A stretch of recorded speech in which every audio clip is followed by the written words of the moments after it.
नमस्कार, मैं हूं अंकुर और आप देख रहे हैं सत्य हिंदी का न्यूज बुलेटिन। एक नजर अब तक की सुर्खियों पर। कर्नल सोफिया कुरैशी ने बताया कि 7 और 8 मई की रात को पाकिस्तानी सेना ने सैन्य बुनियादी ढांचे को निशाना बनाने के इरादे से कई बार भारतीय हवाई क्षेत्र का उल्लंघन किया।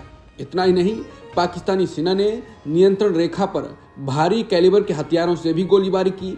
36 स्थानों पर घुसपैठ की कोशिशें करने के लिए लगभग 300 से 400 ड्रोन का इस्तेमाल किया गया। भारतीय सेना बलों ने इनमें से कई ड्रोन को मार गिराया। इस तरह के बड़े पैमाने पर हवाई घुसपैठ का संभावित उद्देश्य वायु रक्षा प्रणालियों का परीक्षण करना और खुफिया जानकारी एकत्र करना था।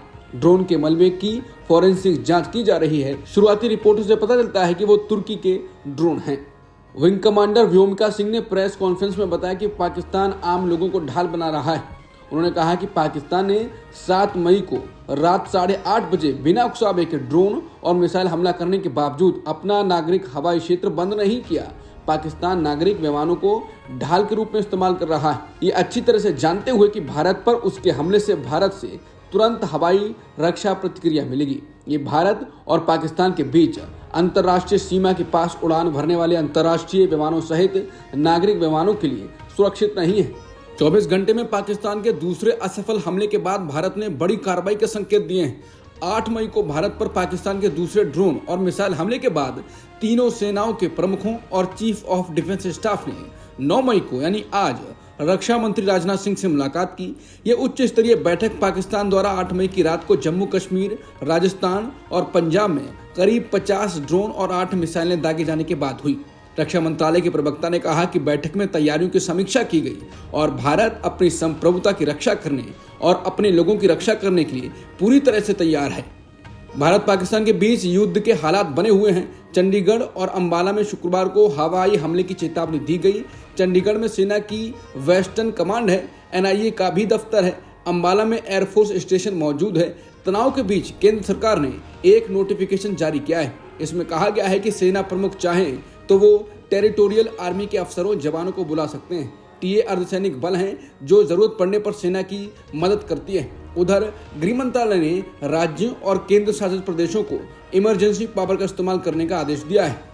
पंजाब के मुख्यमंत्री भगवंत मान की अगुवाई में पंजाब कैबिनेट ने आतंकवाद से निपटने के लिए एक बड़ा कदम उठाते हुए सीमा पर 9 एंटी ड्रोन सिस्टम तैनात किए हैं। इस फैसले का उद्देश्य पाकिस्तान की साजिशों को नाकाम करना और हाईटेक निगरानी के साथ सीमा सुरक्षा को बढ़ाना है। विदेश मंत्री एस जयशंकर ने कई दूसरे देशों के विदेश मंत्री से बात की है। उनकी तरफ से दो टूक कहा गया है कि पाकिस्तान को अब मुंह तोड़ जवाब दिया जाएगा। बताया जा रहा है कि एस जयशंकर ने अमेरिकी विदेश मंत्री, यूरोपियन यूनियन के नेताओं से बात की है और साफ कहा गया है कि भारत के पास पलटवार करने का पूरा अधिकार है। इसे भारत का बड़ा कूटनीतिक दांव माना जा रहा है क्योंकि सभी को साफ कर दिया गया है कि पहले हमला पाकिस्तान ने किया और अब पलटवार करने का पूरा अधिकार भारत के पास है।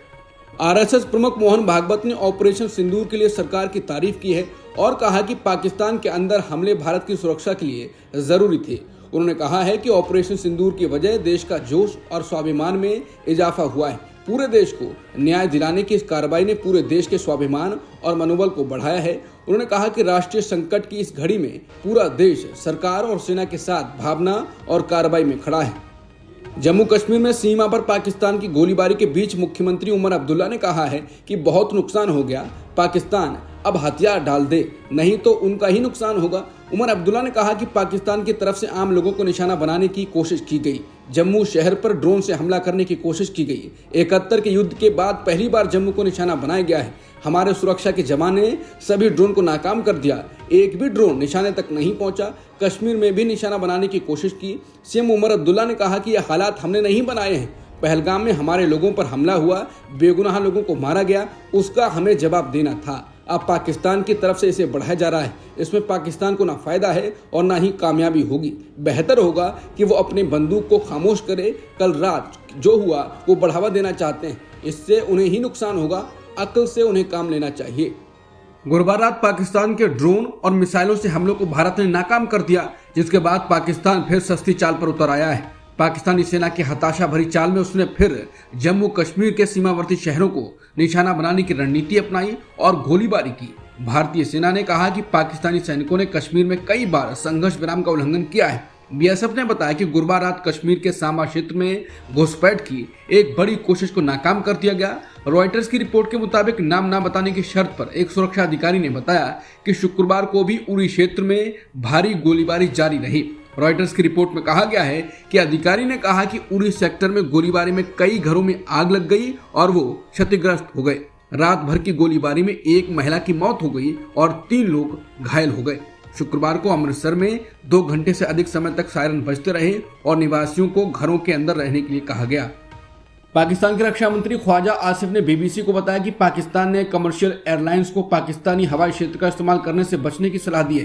ख्वाजा आसिफ ने चेतावनी दी है कि कमर्शियल एयरलाइंस के विमानों के किसी मिसाइल या किसी तरह की हवाई फायरिंग की चपेट में आने का खतरा है और इससे आम लोगों की जान जा सकती है। भारत पाकिस्तान के बीच बढ़ते तनाव के मद्देनजर कई इंटरनेशनल एयरलाइंस ने पाकिस्तानी हवाई क्षेत्र में अपने फ्लाइट ऑपरेशंस कुछ दिन के लिए रोकने की घोषणा की थी। बता दें, भारत ने अभी तक आम नागरिकों पर हमला नहीं किया है, केवल आतंकी ठिकानों को निशाना बनाया है, लेकिन पाकिस्तान ने जवाब में भारत के निर्दोष लोगों को निशाना बनाया।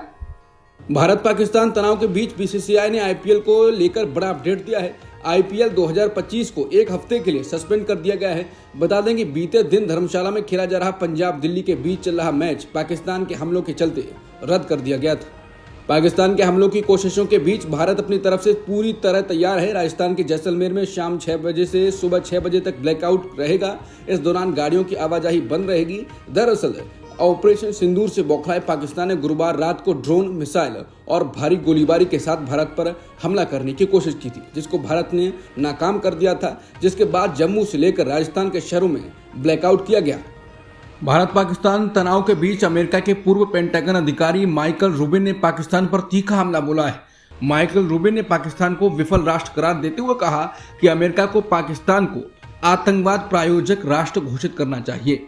उन्होंने कहा कि अमेरिका ने पहले लश्कर-ए-तैयबा जैसे आतंकवादी समूहों को नामित किया है, लेकिन पाकिस्तान को स्वयं आतंकवाद प्रायोजक राष्ट्र के रूप में नामित नहीं किया है। अब समय आ गया है कि हम ऑक्टोपस के सिर को नामित करें, न कि केवल उसके एक पार्ट को। उन्होंने कहा कि अमेरिका को भारत के साथ स्पष्ट रूप से खड़ा होना चाहिए। रूबिन ने यह भी कहा कि पाकिस्तान हर बार आंतरिक विफलताओं जैसे भ्रष्टाचार, आर्थिक संकट, सामाजिक असंतोष या नेतृत्व की कमी के समय अपने अल्पसंख्यकों पर निशाना साधता है ताकि जनता का ध्यान भटकाया जा सके। उन्होंने कहा कि एक विफल राष्ट्र की रणनीति है। सौभाग्य से भारत में सभी नागरिक फलते फूलते हैं और अपने मुद्दों पर खुलकर चर्चा करते हैं। पाकिस्तान ने भारतीय शहरों पर ड्रोन से हमले की कोशिशें की। इसके बाद अमेरिका ने पाकिस्तान को बड़ा झटका दिया है। पाकिस्तान के नाकाम हमलों के बाद अमेरिका ने संघर्ष पर भारतीय रुख अपनाया है। ट्रंप के उपराष्ट्रपति जेडी वेंस ने साफ कर दिया है कि इससे हमें कोई लेना देना नहीं है, जिसके बाद भारत के साथ विवाद को वैश्विक मुद्दा बनाने की पाकिस्तान की साल भर की कोशिशें फिर नाकाम हो गई। उपराष्ट्रपति जेडी वेंस ने कहा कि हम इन देशों को कंट्रोल नहीं कर सकते। हम जो कर सकते हैं वो ये है कि इन लोगों से थोड़ा तनाव कम करने की अपील करें, लेकिन हम ऐसे युद्ध में शामिल नहीं होने जा रहे हैं जिसमें मूल रूप से हमारा कोई काम नहीं है और जिसका अमेरिका की इसे नियंत्रित करने की क्षमता से कोई लेना देना नहीं है। भारत और पाकिस्तान के बीच जारी तनाव पर अमेरिका ने कहा है कि दोनों देशों को एक दूसरे पर हमला बंद करना चाहिए, क्योंकि इससे समाधान नहीं निकलेगा। अमेरिकी विदेश मंत्रालय की प्रवक्ता टैमी ब्रूस ने प्रेस ब्रीफिंग के दौरान ये बात कही। ब्रूस ने पत्रकारों के सवाल के जवाब में कहा, अमेरिका का यही संदेश है कि हिंसा, सैन्य कार्यवाही और जंग बंद होनी चाहिए। मध्य पूर्व में यह साबित हो गया है कि जंग से कोई समाधान नहीं निकलेगा। पीढ़ी दर पीढ़ी हुई हिंसा और समस्याओं को रोकने के लिए नए विचार और कूटनीति ही समाधान है। भारत पाकिस्तान के बीच मध्यस्थता के सवाल पर टैमी ब्रूस ने कहा, किसी भी मामले में जब संबंधित देशों के नेताओं की कूटनीतिक या किसी भी स्तर पर बातचीत हो रही है तो हम उसकी जानकारी साझा नहीं करेंगे, ये हमारी नीति है। अमेरिकी विदेश मंत्रालय के प्रवक्ता ने यह भी बताया कि अमेरिकी विदेश मंत्री मार्को रूबियो ने भारतीय विदेश मंत्री एस जयशंकर और पाकिस्तानी प्रधानमंत्री शहबाज शरीफ से फोन पर बात की है। पंजाब, हरियाणा और चंडीगढ़ अलर्ट मोड पर हैं। पुलिस और स्वास्थ्य समेत सरकारी विभागों में काम करने वाले सरकारी कर्मियों की छुट्टियां रद्द कर दी गई हैं और कर्मियों को 24 घंटे तैयार रहने को कहा गया है। पंजाब सरकार ने आदेश दिया है कि पूरे पंजाब में सभी स्कूल, कॉलेज और विश्वविद्यालय अगले 3 दिनों तक पूरी तरह से बंद रहेंगे। पंजाब के शिक्षा मंत्री हरजोत बैंस ने कहा कि ये फैसला बदलते हालात को देखते हुए लिया गया है। भारत में स्वतंत्र पत्रकारिता को लेकर एक और बड़ा झटका आया है। द वायर के संस्थापक संपादक सिद्धार्थ बदराजन ने बताया कि सरकार ने उनके न्यूज पोर्टल द वायर पर प्रतिबंध लगा दिया है। यह आदेश दो प्रमुख इंटरनेट सेवाओं प्रदाताओं से आया है, जिन्होंने अपने ग्राहकों को सूचित किया है कि सरकार के निर्देशों के कारण अब द वायर वेबसाइट तक पहुंच नहीं हो रही है। वरदराजन ने एक्स पर लिखा कि कुछ पाठक अभी भी वेबसाइट तक पहुंच सकते हैं, लेकिन सरकार जल्द ही इसे पूरी तरह से ब्लॉक कर सकती है। वो ये भी कहते हैं कि द वायर भारत में VPN के जरिए सुलभ रहेगा और विदेश में रहने वाले लोग आसानी से इसे एक्सेस कर सकते हैं। जल्द ही द वायर अपनी मिरर साइट लॉन्च करेगा। कुछ लोग तो ये कह रहे हैं कि सरकार पहलगाम अटैक को आलोचकों को चुप कराने के लिए भी इस्तेमाल कर सकती है। सुप्रीम कोर्ट की जस्टिस BV नागरत्ना ने शुक्रवार को एक केस की सुनवाई के दौरान मौखिक रूप से इस आशंका के बारे में बात की कि जनसंख्या के आधार पर परिसीमन से संसद में दक्षिणी राज्यों का प्रतिनिधित्व कम हो जाएगा, क्योंकि उत्तरी राज्यों के विपरीत दक्षिण में जनसंख्या वृद्धि में कमी आ रही है। सरोगेसी के माध्यम से दूसरे बच्चों की मांग करने वाले दंपतियों द्वारा दायर याचिकाओं पर विचार करते हुए जस्टिस नागरत्ना ने कहा कि दक्षिण में आप देख सकते हैं कि परिवार सिकुड़ रहे हैं। दक्षिण भारत में जन्म दर में कमी आ रही है। उत्तर भारत में बहुत से लोग हैं जो लगातार बच्चे पैदा कर रहे हैं। अब यह आशंका है कि अगर जनसंख्या के आधार पर परिसीमन किया गया तो उत्तर भारत की जनसंख्या के कारण दक्षिण के प्रतिनिधियों की संख्या कम हो जाएगी। अब तक की सुर्खियों में इतना ही। बाकी खबरों के लिए बने रहिए सत्यहिंदी.com के साथ। Copyright disclaimer under Section 107 of the Copyright Act 1976. Allowance is made for fair use for purposes such as criticism, comment, news reporting, scholarship, and research. Fair use is a use permitted by copyright statute that might otherwise be infringing.